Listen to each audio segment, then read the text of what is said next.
श्रीमद्वाल्मीकिरामायणं बालकाण्डम् 31 सर्गः। अथ ताम्रजनीं तत्र कृतार्थौ रामलक्ष्मणौ ऊषतुः मुदितौ वीरौ प्रहृष्टेन अन्तरात्मना प्रभातायां तु शर्वर्यां कृतपौर्वान्हिकक्रियौ विश्वामित्रं ऋषींश्च अन्यान् सहितौ अभिजग्मतुः। अभिवाद्य मुनिश्रेष्ठं ज्वलन्तमिव पावकम् ऊचतुः परम उदारं वाक्यं मधुरभाषिणौ इमौ स्म मुनिशार्दूल किङ्करौ समुपागतौ आज्ञापय मुनिश्रेष्ठ शासनं करवाव किम्। एवमुक्ते तयोः वाक्ये सर्व एव महर्षयः विश्वामित्रं पुरस्कृत्य रामं वचनमब्रुवन्। मैथिलस्य नरश्रेष्ठ जनकस्य भविष्यति यज्ञः परमधर्मिष्ठः तत्र यास्यामहे वयं। त्वं चैव नरशार्दूल सह अस्माभिः गमिष्यसि। अद्भुतं च धनुरत्रं तत्र त्वं द्रष्टुमर्हसि। तद्धि पूर्वं नरश्रेष्ठ दत्तं सदसि देवतैः अप्रमेयबलं घोरं मखे परमभास्वरं।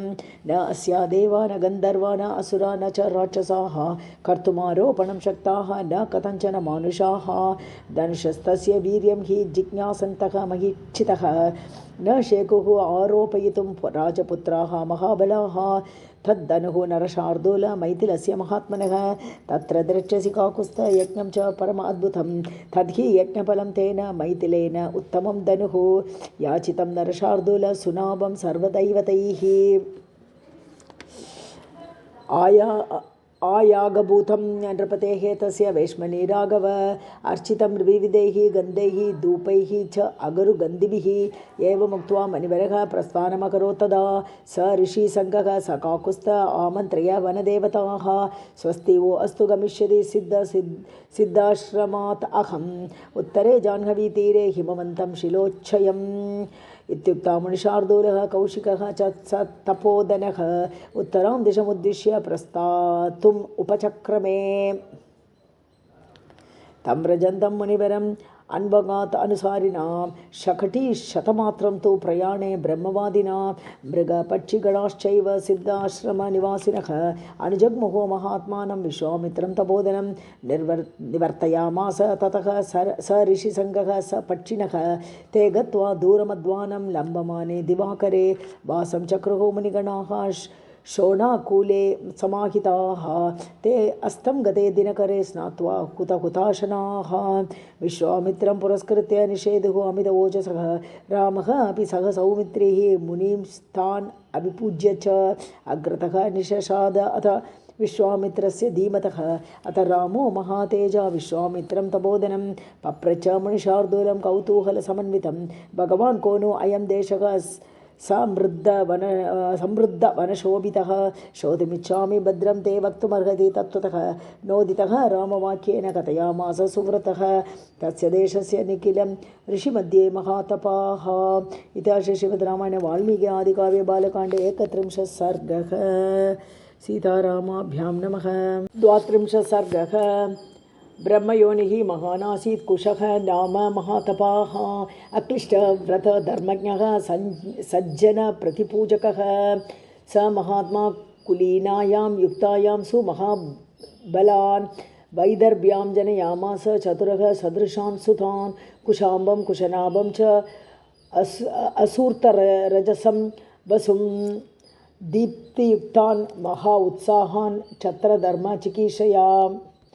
तानुवाच कुशः पुत्रान् धर्मिष्ठान् सत्यवादिनः क्रियतां पालनं पुत्राः धर्मं प्राप्स्यथ पुष्कलं। कुशस्य वचनं श्रुत्वा चत्वारः लोकसत्तमाः निवेशं चक्रिरे सर्वे पुराणां नृवराः तदा।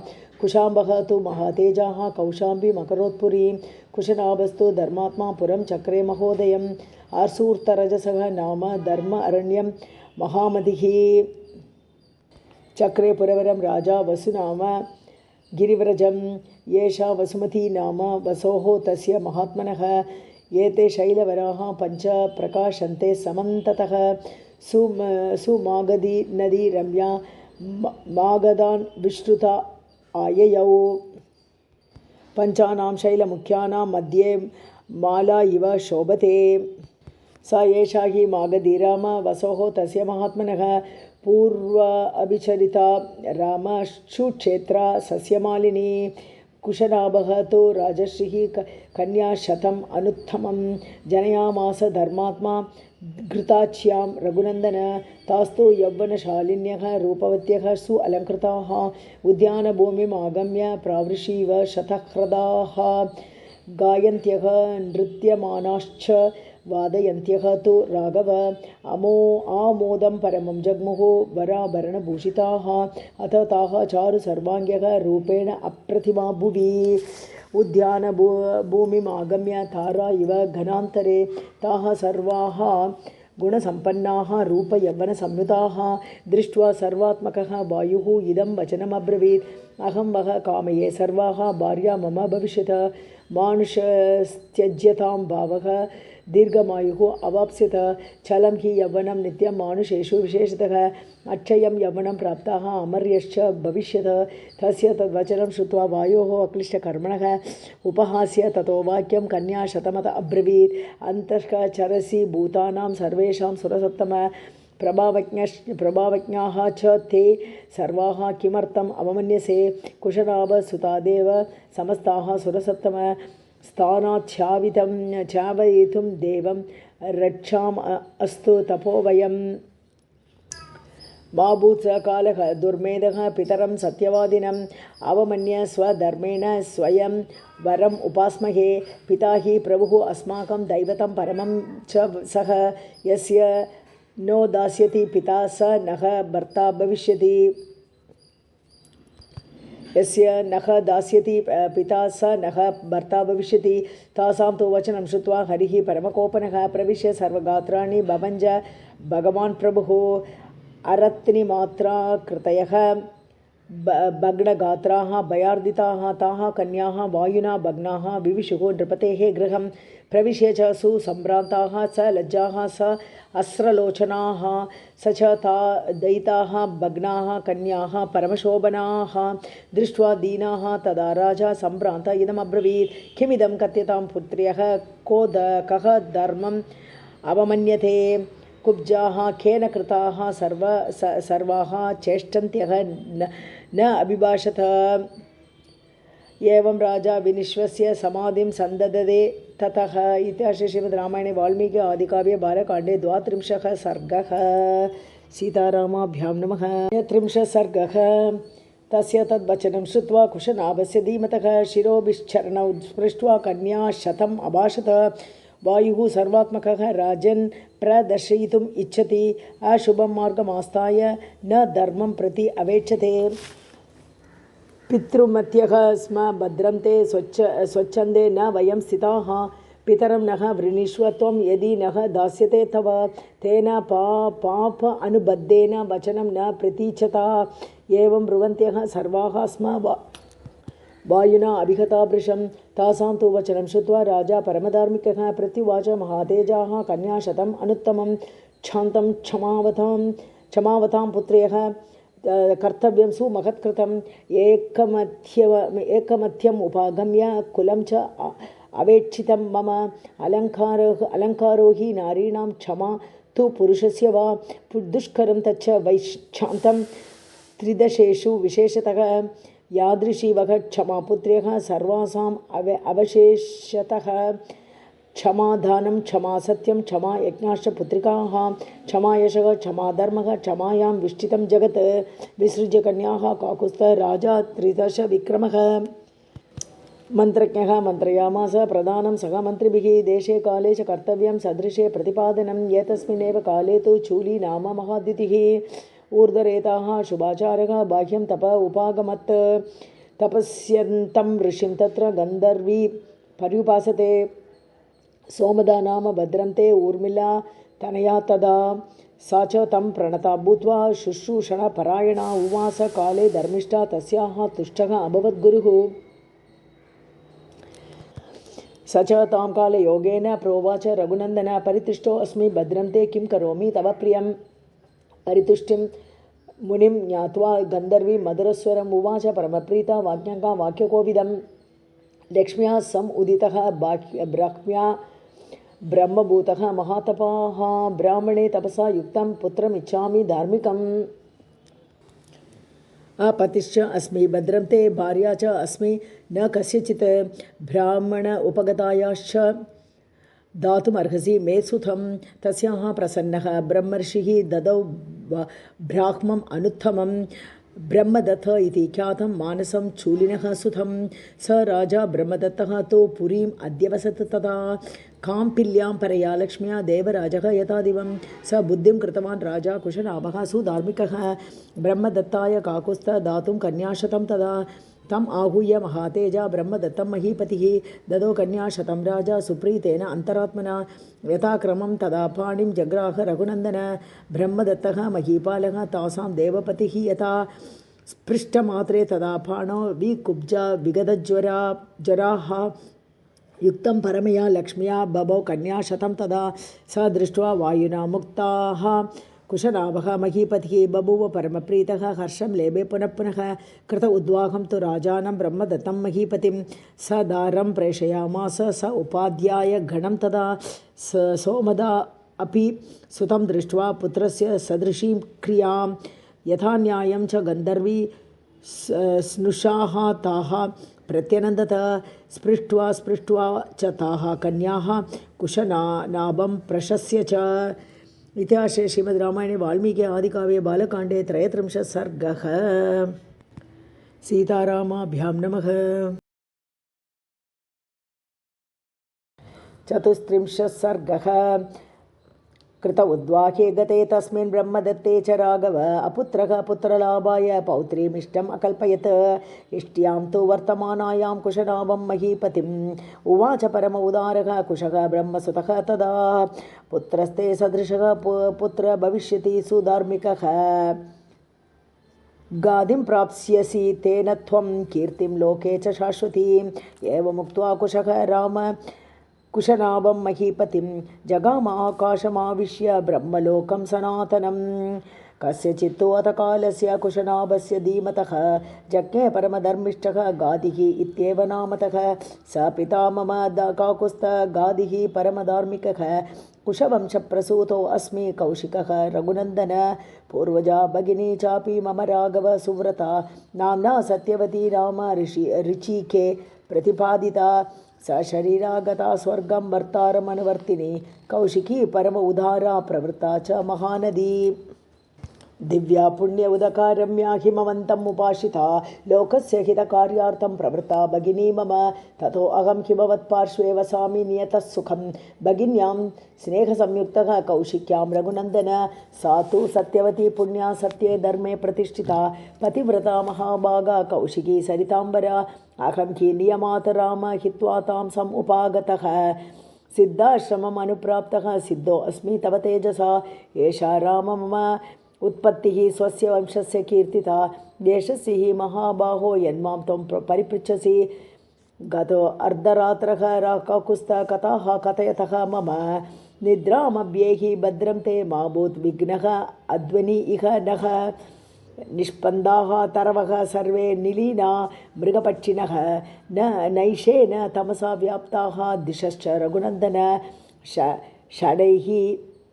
षडैः विसृज्यते सन्ध्या नभो नेत्रैः इव आवृतं नक्षत्रतारागहनं ज्योतिभिः अवभासते उत्तिष्ठते च शीतांशुः शशीलोकतमोनुदः ह्लादयन् प्राणिनां लोके मनांसि प्रभया स्वया नैषानि सर्वभूतानि प्रचरन्ति ततस्ततः यक्षराक्षससङ्गाश्च रौद्राश्च पिशिताशनाः एवमुक्त्वा महातेजा विरराम महामुनिः साधु साधु इति ते सर्वे मुनयः हि अभ्यपूजयन् कौशिकानाम् अयं वंशः महान् धर्मपरः सदा ब्रह्मोपमाः महात्मानः कुशवंश्या नरोत्तमाः विशेषेण भवानेव विश्वामित्रः महायशः कौशिकी सरितां श्रेष्ठा कुल उद्योतकरी तव मुदितैः मुनिशार्दूलैः प्रशस्तः कुशिकात्मजः निद्रामुपागम श्रीमान् अस्तं गतः इव अंशुमान् रामो अपि सह सौमित्रिः किञ्चित् आगतविस्मयः प्रशस्य मुनिशार्दूलं निद्रां समुपसेवते। इति श्रीमद्रामायणे वाल्मीकि आदिकाव्ये बालकाण्डे 34 सर्गः। सीतारामाभ्यां नमः। 35 सर्गः। उपास्य रात्रिशेषं तु शोणाकूले महर्षिभिः निशायां सुप्रभातायां विश्वामित्रः अभ्यभाषत। सुप्रभाता निशा राम पूर्वा सन्ध्या प्रवर्तते। उत्तिष्ठ उत्तिष्ठ भद्रं ते गमनाय अभिरोचय। तच्छ्रुत्वा वचनं तस्य कृतपूर्वान् हि कक्रियः गमनं रोचयामास। वाक्यं च इदम् उवाचः। अयं शोणः शुभजलः अगाधः पुलिनमण्डितः कतरेण पथा ब्रह्मन् सन्तरिष्यामहे वयम् एवमुक्तस्तु रामेण विश्वामित्रः अब्रवीतिदं येष पन्था मया उद्दिष्टः येन यान्ति महर्षयः। एवमुक्ता महर्षयः विश्वामित्रेण धीमता पश्यन्तः ते प्रयाता वै वनानि विविधानि च। ते गत्वा दूरमध्वानं गते अर्धदिवसे तदा जाह्नवीं सरितां श्रेष्ठां ददृशुः मुनिसेविताम्। तां दृष्ट्वा पुण्यसलिलां हंससारससेवितां बभूवुः मुनयः सर्वे मुदिताः सह राघवाः। तस्याः तीरे तदा सर्वे चक्रुः वासपरिग्रहं। ततः स्नात्वा यथा न्यायं सन्तर्प्य पितृदेवताः हुत्वा चैव अग्निहोत्राणि प्राश्य च अमृतवत् हविः विविशुः। जाह्नवी तीरे शुभा मुदितमानसाः विश्वामित्रमहात्मानं परिवार्य समन्ततः विष्टिताश्च यथा न्यायं राघवो च यथा अर्हतः। सम्प्रकृष्टमना रामः विश्वामित्रमत अब्रवीत् भगवन् श्रोतुमिच्छामि गङ्गां त्रिपदगां नदीं त्रैलोक्यं कथम् आक्रम्य गता नदनदीपतिं। चोदितः रामवाक्येन विश्वामित्रः महामुनिः वृद्धिं जन्म च गङ्गायाः वक्तुमेव उपचक्रमे। शैलेन्द्रः हिमवान् राम धातूनाम् आकरः महान्। तस्य कन्या द्वयं राम रूपेण अप्रतिमं भुवि या मेरुदुहिता राम तयोः माता सुमध्यमा नाम्ना मेना मनोज्ञा वै पत्नी हिमवतः प्रिया। तस्यां गङ्गा इयम् अभवत् ज्येष्ठा हिमवतः सुता। उमा नाम द्वितीया अभूत् कन्या तस्यैव राघव। अथ ज्येष्ठां सुराः सर्वे देवकार्यचिकीर्षया शैलेन्द्रं वरयामासुः गङ्गां त्रिपदगां नदीं। ददौ धर्मेण हिमवान् तनयां लोकपावनीं स्वच्छन्दपदगां गङ्गां त्रैलोक्यहितकाम्यया प्रतिगृह्य त्रिलोकार्थं त्रिलोकहितकाङ्क्षिणः गङ्गामादाय ते अगच्छन् कृतार्थेन अन्तरात्मना। या च अन्या शैलदुहिता कन्या आसीत् रघुनन्दन उग्रं सुव्रतमास्ताय तपस्तेपे तपोधना। उग्रेण तपसा युक्तां ददौ शैलवरः सुतां रुद्राय अप्रतिरूपाय उमां लोकनमस्कृतां। एते ते शैलराजस्य सुते लोकनमस्कृते। गङ्गा च सरितां श्रेष्ठा उमा देवी च राघव। एतत्ते सर्वमाख्यातं यथा त्रिपदगामिनी कं गता प्रथमं तात गतिमतां वर। सा एषा सुरनदी रम्या शैलेन्द्रतनया तदा सुरलोकं समारूढा विपापा जलवाहिनी। इत्याशे श्रीमद् रामायणे वाल्मीकि आदिकाव्ये बालकाण्डे 35 सर्गः। सीतारामाभ्यां नमः। 36 सर्गः। उक्तवाक्ये मुनौ तस्मिन् उभौ राघवलक्ष्मणौ प्रतिनन्द्य कथां वीरौ ऊचतुः मुनिपुङ्गवं। धर्मयुक्तम् इदं ब्रह्मन् कथितं परमं त्वया दुहितुः शैलराजस्य ज्येष्ठाया वक्तुमर्हसि विस्तरं विस्तरज्ञो असि दिव्यमानुषसम्भवम्। त्रीन् पतो हेतुना केन प्लावयेत् लोकपाविनी। कथं गङ्गा त्रिपदगा विष्टुता सरिद् उत्तमा। त्रिषु लोकेषु धर्मज्ञ कर्मभिः कैः समन्विता। तथा ब्रुवति काकुस्ते विश्वामित्र तपोधनः निखिलेन कथां सर्वं ऋषिमध्ये न्यवेदयत्। पुरा राम कृत उद्वाहः शितिकण्ठः महातपाः दृष्ट्वा च भगवान् देवी मैथुनाय उपचक्रमे। तस्य क्रीडमानस्य महादेवस्य धीमतः शितिकण्ठस्य देवस्य दिव्यं वर्षशतं गतं। न चापि तनयः राम तस्याम् आसीत् परन्तप। सर्वे देवाः समुद्युक्ताः पितामहपुरोगमाः। यद् इह उत्पद्यते भूतं कः तत् प्रतिसहिष्यति। अभिगम्य सुराः सर्वे प्रणिपत्य इदम् अब्रुवन् देवदेव महादेव लोकस्य अस्य हितेरतः सुराणां प्रणिपातेन प्रसादं कर्तुमर्हसि। न लोकाः धारयिष्यन्ति तव तेजः सुरोत्तम। ब्राह्मेण तपसा युक्तः देव्या सह तपश्चर। त्रैलोक्यहितकामार्थं तेजसी धारय। रक्ष सर्वान् इमान् लोकान् न अलोकं कर्तुमर्हसि। देवतानां वचः श्रुत्वा सर्वलोकमहेश्वरः बाढम् इति अब्रवीत्। सर्वान् पुनश्च इदम् उवाचः। धारयिष्यामि अहं तेजः तेजसा एव सह ऊमया। त्रिदशाः पृथिवी चैव निर्वाणम् अधिगच्छतु। यद् इदं क्षुभितं स्थानात् मम तेजो हि अनुत्तमं धारयिष्यति कः तन्मे ब्रुवन्तु सुरसत्तमाः। एवमुक्ताः ततो देवाः प्रत्युचुः वृषभध्वजं यत्तेजः क्षुभितं हि अद्य तद् धारयिष्यति। एवमुक्तः सुरपतिः प्रमुमोच महाबलः तेजसा पृथ्वी येन व्याप्ता स गिरिकानना। ततो देवाः पुनरिदम् ऊचुः चापि हुताशनम् आविश्य त्वं महातेजः रौद्रं वायुसमन्वितः तद् अग्निना पुनः व्याप्तं सञ्जातं श्वेतपर्वतम् दिव्यं शरवणं चैव पावक आदित्यसन्निभं यत्र जातः महातेजाः कार्तिकेयः अग्निसम्भवः। अथ उमां च शिवां चैव देवाः स ऋषिगणाः तथा पूजयामासुः अत्यर्थं सुप्रीतमनसः। तदा अथ शैलसुता राम त्रिदशान् इदम् अब्रवीत्। स मन्युः अशपत् सर्वान् क्रोधसंरक्तलोचना। यस्मिन् निवारिता च अहं सङ्गता पुत्रकाम्यया अपत्यं स्वेषु दारेषु न उत्पादयितुम् अर्हत। अद्य प्रभृति युष्माकम् अप्रजाः सन्तु पत्न्यः। एवमुक्त्वा सुरान् सर्वान् शशाप पृथ्वीमपि। अवने न एकरूपा त्वं बहुभार्या भविष्यसि न च पुत्रकृतां प्रीतिं मत्क्रोध कलुषीकृता प्राप्स्यसि त्वं सुदुर्मेधः मम पुत्रम् अनिच्छति। तान् सर्वान् पीडितान् दृष्ट्वा सुरान् सुरपतिः तदा गमनाय उपचक्राम दिशं वरुणपालिताम्। स गत्वा तप आतिष्ठत् पार्श्वे तस्य उत्तरे गिरेः हिमवत्प्रभवे शृङ्गे सह देव्या महेश्वरः। एष ते विस्तरो राम शैलपुत्र्याः निवेदितः गङ्गायाः प्रभवं चैव शृणु मे सह लक्ष्मण। इतिहासे श्रीमद् रामायणे वाल्मीकि आदिकाव्ये बालकाण्डे 36 सर्गः। सीतारामाभ्यां नमः। 37 सर्गः।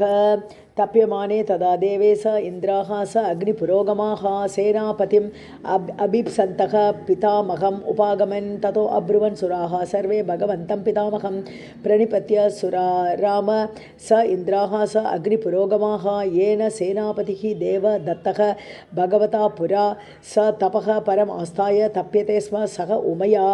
यद् अत्र अनन्तरं कार्यं लोकानां हितकाम्यया संविधत्स्व विधानज्ञ त्वं हीनः परमागतिः। देवतानां वचः श्रुत्वा सर्वलोकपितामहः सान्त्वयन् मधुरैः वाक्यैः त्रिदशान् इदमब्रवीत्। शैलपुत्र्या यदुक्तं तत्र प्रजाः स्वासु पत्नीषु तस्या वचनम् अक्लिष्टं सत्यमेव न संशयः। इयम् आकाशगङ्गा च यस्यां पुत्रं हुताशनः जनयिष्यति देवानां सेनापतिम् अरिन्दमम्। ज्येष्ठा शैलेन्द्रदुहिता मानयिष्यति तं सुतम्। उमायाः तो तद् बहुमतं भविष्यति न संशयः। तच्छ्रुत्वा वचनं तस्य कृतार्था रघुनन्दन प्रणिपत्य सुराः सर्वे पितामहम् अपूजयन्। ते गत्वा परमं राम कैलासं धातुमण्डितम् अग्निं नियोजयामासुः पुत्रार्थं सर्वदेवताः। देवकार्यम् इदं देव समादत्स्व हुताशन। शैलपुत्र्या महातेजः गङ्गायां तेज उत्सृज। देवतानां प्रतिज्ञाय गङ्गाम् अभ्येत्य पावकः गर्भं धारय वैदेवी देवतानाम् इदं प्रियम् इत्येतद्वचनं श्रुत्वा दिव्यं रूपमधारयत्। स तस्या महिमं दृष्ट्वा समन्तात् अवशीर्यत।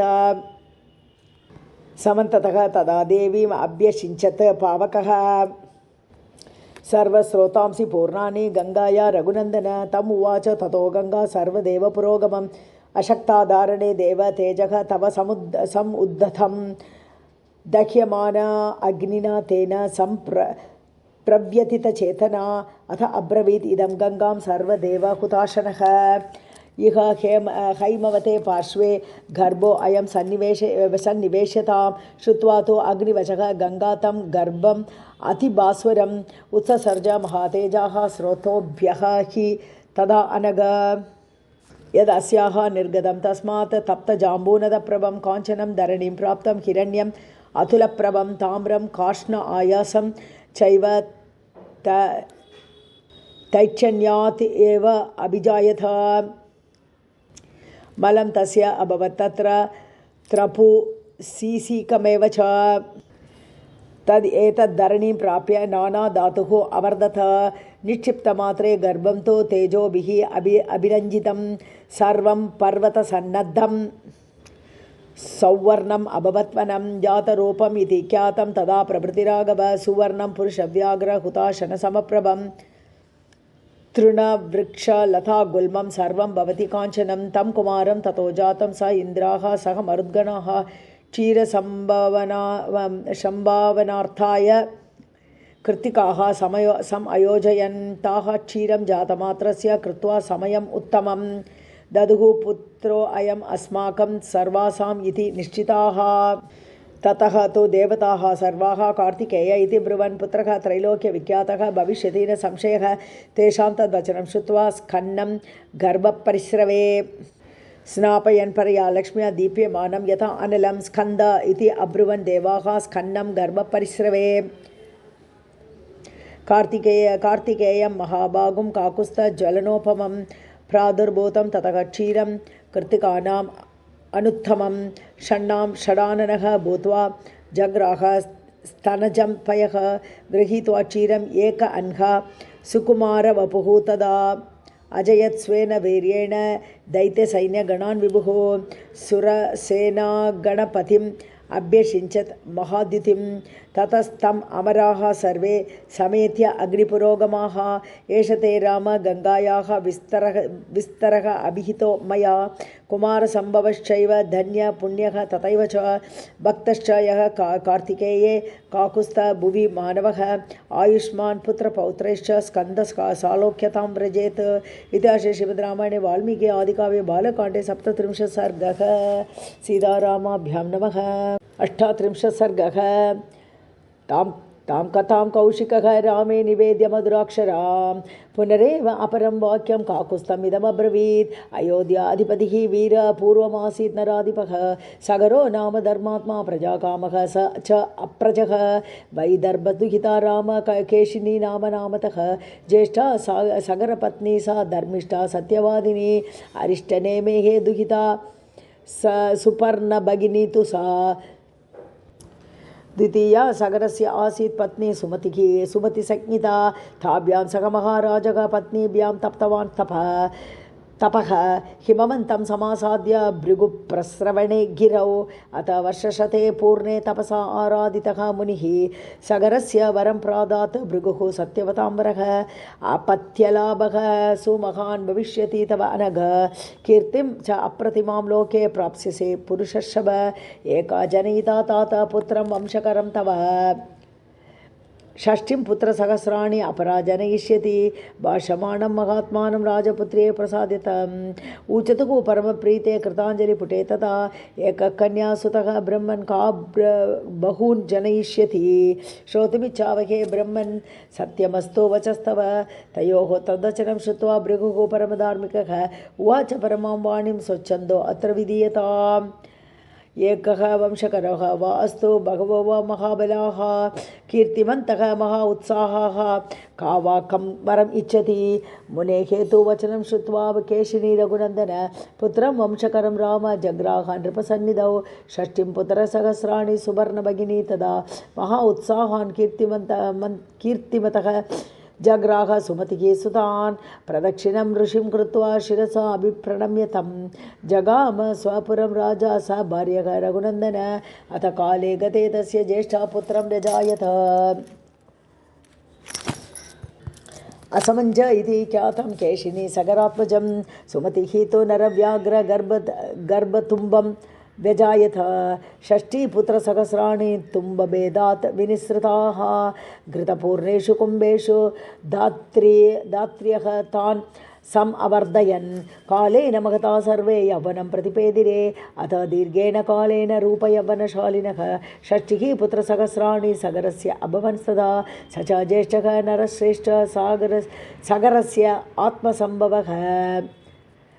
बालान् गृहीत्वा तु जले सरैवा रघुनन्दन प्राक्षिप्य प्राहसन्नित्यं मज्जतः तान् निरीक्ष्य वै एवं पापसमाचारः सज्जनप्रतिपादकः पौराणामहिते युक्तः पित्रा निर्वासितः पुरात् तस्य पुत्रो अंशुमान् नाम असमञ्जस्य वीर्यवान् सम्मतः सर्वलोकस्य सर्वस्यापि प्रियं वदः ततः कालेन महता मतिः समभिजायत सगरस्य नरश्रेष्ठ यजेयम् इति निश्चितः स कृत्वा निश्चयं राजा स उपाध्याय गणः तदा कर्मणि वेदज्ञः यष्टुं सम् उपचक्रमे इति श्रीमद्रामायणे वाल्मीकि आदिकाव्ये बालकाण्डे 38 सर्गः। सीतारामाभ्यां नमः। 39 सर्गः। विश्वामित्रवच श्रुत्वा कथान्ते रघुनन्दनः उवाच परमप्रीतः मुनिं दीप्तम् इव अनलम् श्रोतुमिच्छामि भद्रं ते विस्तरेण कथया कथाम् इमां पूर्वजः मे कथं ब्रह्मन् यज्ञं वै समुपाहरत् तस्य तद्वचनं श्रुत्वा कौतूहलसमन्वितः विश्वामित्रः तु काकुत्स्थम् उवाच प्रहसन्निव श्रूयतां विस्तरो राम सगरस्य महात्मनः शङ्करश्वशुरः नाम्ना हिमवानिति विश्रुतः विन्ध्यपर्वतम् आसाद्य निरीचेते परस्परं तयोः मध्ये समभवति यज्ञः स पुरुषोत्तमः स हि देशः नरव्याघ्र प्रशस्तः यज्ञकर्मणि तस्य अश्वचर्यां काकुत्स्थ दृढधन्वा महारथः अंशुमानकरोतात सगरस्य मते स्थितः तस्य पर्वणि तं यज्ञं यजमानस्य वासवः राक्षसीं तनुम् आस्थाय यज्ञीय अश्वम् अपाहरत् क्रियमाणे तु काकुत्स्थ तस्मिन् अश्वे महात्मनः उपाध्यायगणाः सर्वे यजमानमत अब्रुवन् अयं पर्वणि वेगेन यज्ञीय अश्वः अपनीयते हर्तारं जहि काकुत्स्थ हयश्चैव उपनीयताम् यज्ञच्छिद्रं भवति एतत् सर्वेषाम् अशिवाय नः तथा क्रियतां राजन् यज्ञः अच्छिद्रः कृतः भवेत् स उपाध्यायवचः श्रुत्वा तस्मिन् सदसि पार्थिवः षष्ठीं पुत्रसहस्राणि वाक्यमेतदुवाचः गतिं पुत्राः न पश्यामि रक्षसां पुरुषशबाः मन्त्रपूतैः महाभागैः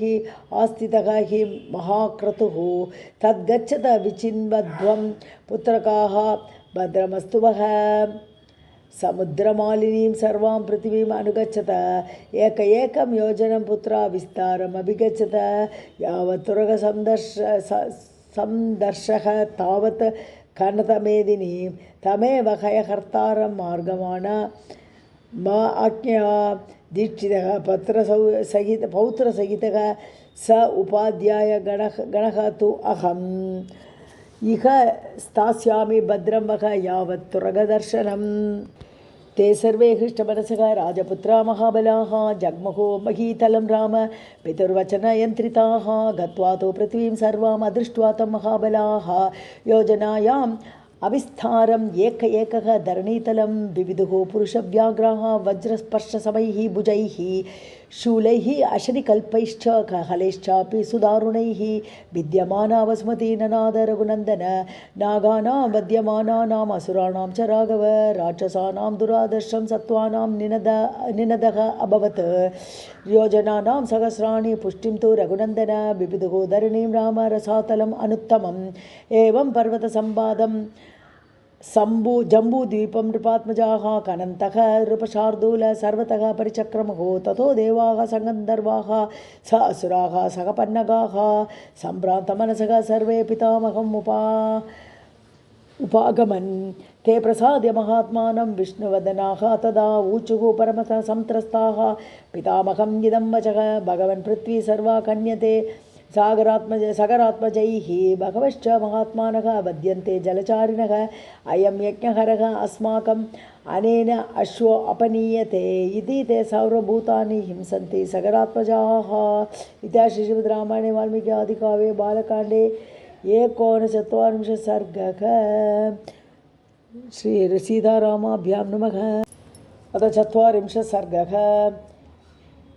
देवतानां वचः श्रुत्वा भगवान् वै पितामहः प्रत्युवाच सुसंत्रस्तान् कृतान्तबलमोहितान् यस्य इयं वसुधा कृष्णा वासुदेवस्य धीमतः महिषी माधवस्य एषा स एव भगवान् प्रभुः कापिलं रूपमास्थाय धारयति अनिशन्धरां तस्य कोपाग्निना दग्धा भविष्यन्ति नृपात्मजाः पृथिव्याश्चापि निर्भेदः दृष्टः एव सनातनः सगरस्य च पुत्राणां विनाशः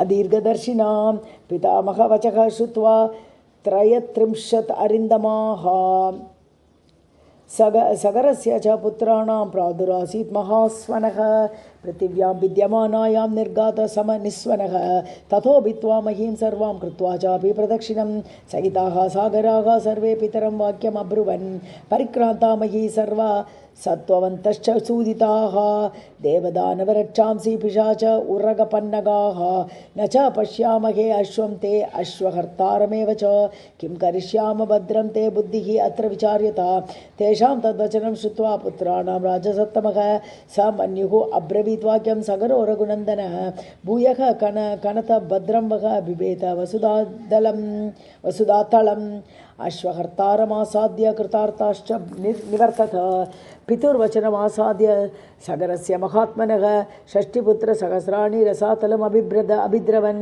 कन्यमाने ततस्तस्मिन् ददृशुः पर्वतोपमं दिशागजं विरूपाक्षं धारयन्तं महीतलं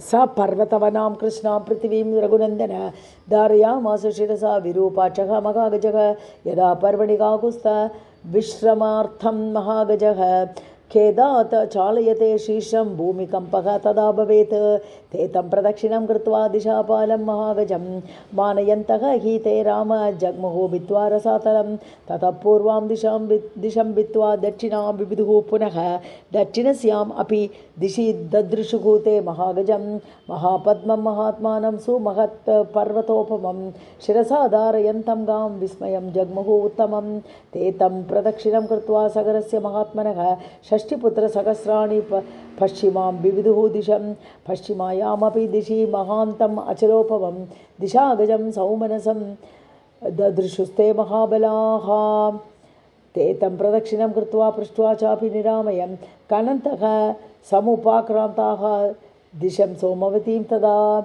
उत्तरस्यां रघुश्रेष्ठ ददृशुः हिम पाण्डुरं भद्रं भद्रेण वपुषा धारयन्तं महीमिमां समालभ्य तदा सर्वे कृत्वा च एनं प्रदक्षिणं षष्टिः पुत्रसहस्राणि विविधो वसुधातलं ततः प्रागुत्तरां गत्वा सागराः प्रतितां दिशं रोषाद् अभ्यकरन् सर्वे पृथिवीं सगरात्मजाः ते तु सर्वे महात्मानः भीमवेगाः महाबलाः ददृशुः कपिलं तत्र वासुदेवं सनातनं हयं च तस्य देवस्य चरन्तम् अविदूरतः प्रहर्षमतुलं प्राप्ताः सर्वे ते रघुनन्दन ते तं यज्ञहनं ज्ञात्वा क्रोधपर्याकुल ईक्षणाः खनित्रलाङ्गूलधराः नानावृक्षशिलाधराः अभ्यधावन्तः संक्रुद्धाः तिष्ठेति च अब्रुवन् अस्माकं त्वं किं दुर्गं यज्ञं कृतवानसि दुर्मेधः त्वं हि सम्प्राप्तान् विद्धीनः सगरात्मजान् श्रुत्वा तद्वचनं तेषां कपिलः रघुनन्दन रोषेण मगताविष्टः हुङ्कारमे अकरोत् ततस्तेन अप्रमेयेण कपिलेन महात्मना भस्मराशीकृताः सर्वे काकुस्थ सगरात्मजाः इति श्रीमद्रामायणे वाल्मीकि आदिकाव्ये बालकाण्डे ४ सर्गः सीतारामाभ्यां नमः।